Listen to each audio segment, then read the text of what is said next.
The trailer just came out for the new Sims 4 Life and Death expansion pack, but now we're going to go into some new gameplay details that you didn't see in the trailer. The first thing I want to cover is graveyards. Now, for a long time, I've been thinking Sims 4 is missing graveyards, and it's weird we haven't had them until now. And I do have some potentially good news. English Simmer asked one of the devs and said, I swear the graveyard better be a lot type and not another high school years, where we can only get one customizable one tied to one world. And I agree with this absolutely. I think that graveyard should be able to be placed anywhere, and honestly, if I had my say, I would add it as a base game update. So while I don't think it's necessarily, unfortunately, going to be a base game update, it has been confirmed to be a lot type. So that means it's not going to be in just one location like high school years. Now, I don't have tons of details yet about pack integration, but I've said it's absolutely essential that this pack has pack integration, and one of those integrations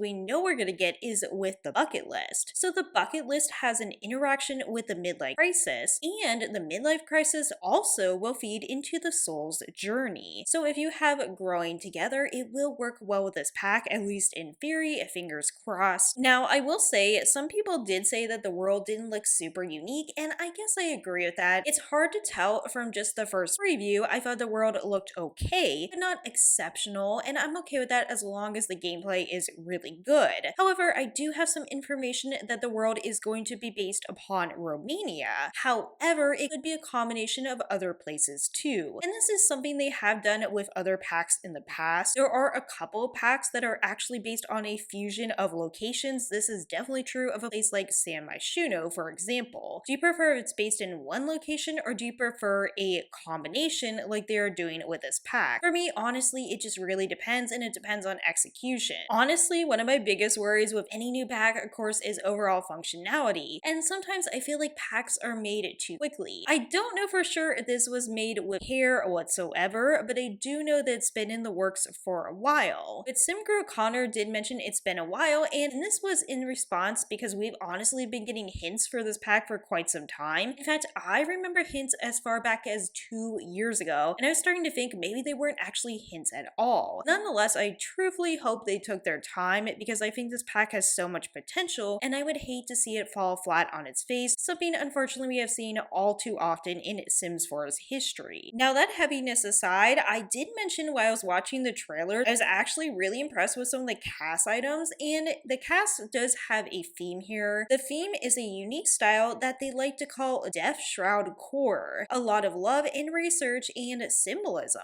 Finally, my love of Victorian era fashion in handy. So yes, there are some people comparing this to fashion of other packs. I have seen that. I personally think it will stand out on its own, but honestly, I had to see the full cast catalog, and I'd have to see the color variations too. You really can't tell just from a trailer. But more importantly to me, of course, is the gameplay, and you get even more details if you look on the EA app. So the new details describe the traits, the aspiration. Also, ghosts get a 5-tier skill tree with 2 categories, and tarot cards are the new collectibles. Embrace the beyond. The ghost historian aspiration is for Sims who want to study the departed. Sims with this aspiration will want to explore the crypt, befriend ghosts, and write down their findings. In time, they'll be able to write their own horror books. And of course, we have a few new traits right here. We have macabre Sims that will delight in the dark and marvel at the morbid. Chased by Death will give Sims a seize the day attitude and tilt odds against them in risky situations. My question would be, what are those risky situations? Skeptical Sims do not believe in ghosts even when they encounter them.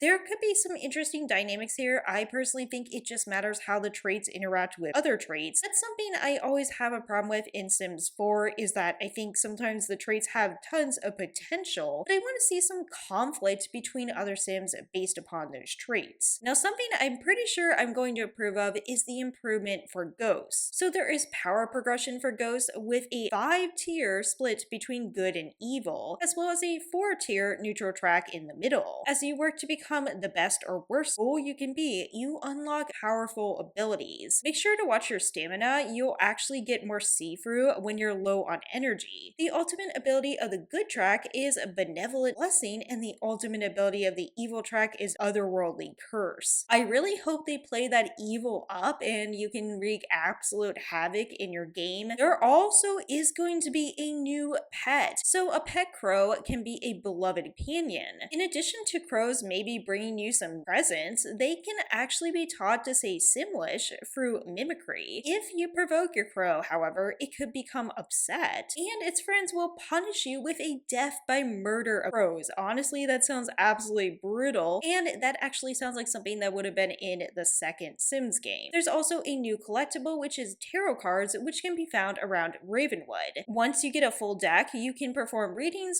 for yourself and others. So to be honest with you, it sounds like it's kind of going to be a smaller feature. I know some people are hoping the cards would be prominent in this pack. I can't say for sure though, because you are still giving a reading. I just hope the reading isn't just completely randomized. It would be really cool if it was meaningful, but like I said, my expectations are a little bit lower for that. However, getting a pet in this pack too is definitely not something I would have expected. And going a little bit more into ghosts, you can be a very friendly ghost and help out around the house. This includes cleaning up messes and fixing broken items. This will earn you a goodwill essence. You can also instead scare living Sims to earn fear essences. Both types of essence can be sold for simoleons because apparently ghosts need money too. Now, if you hear all that talk about ghosts and you're thinking, I'm just not really into that, supposedly this pack will have plenty of elements for people who are not into supernatural gameplay. And I'm gonna guess that the live stream is going to mostly tackle that. If I had to guess, I would say that the gameplay trailer could be focused on the careers, but let me know your predictions about the gameplay trailer. Of course, I would love to hear them. While I do want to give some of my own observations about the trailer, I thought I would start with what some other players have noticed. One thing is holes in this roof. I think that's a really cool touch. Don't think this is actually going to have any functionality. I think the holes are just aesthetic. People are questioning if these are actually diagonal stairs or they're just terrain manipulation. And there's some speculation too about if we're going to be getting more tools within the world. One bridge looks like debug and one created with build mode, while there's a creek between them. With the lot appearing and the new terrain paints we got, am I wondering? And so I guess they're just wondering if it is going to be possible to add and build bridges in the game. Honestly, that would be a base game update feature if we could customize the worlds. I wouldn't get our hopes up too much. I did actually dig into this potential though. When we actually were looking at the roadmap with the tarot cards, there was a card symbolizing the world, and it did tie into some other hints that potentially in the future we could customize worlds more. Again,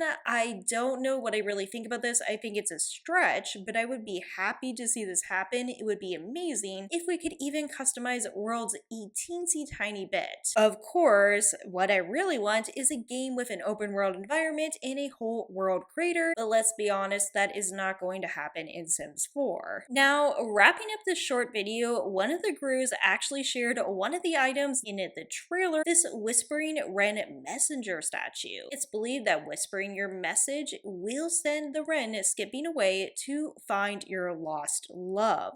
So yes, I do think these are actually going to do something and add kind of a mystical element to this pack. All in all, I am excited to see more details unfold. Again, in the coming days, I might cover the trailer if I think I find anything really interesting, but I just really enjoy talking about this and understanding what this pack is going to be about. Now, as I always say, whether you really like how it looks or you don't, I think that the live stream and subsequent reviews are way more telling than any revealed trailer. I do think by the blog this sounds like a promising pack, but you gotta see it all in action to really understand what you're getting. That is, unless of course you're just buying it for CAS or build buy, etc. But even then, I would still wait to see that because we can't really tell just from a trailer, as much as I do like that trailer. So let me know what you think about all this in the comments below. As always, please take care and I'll see you in the next one.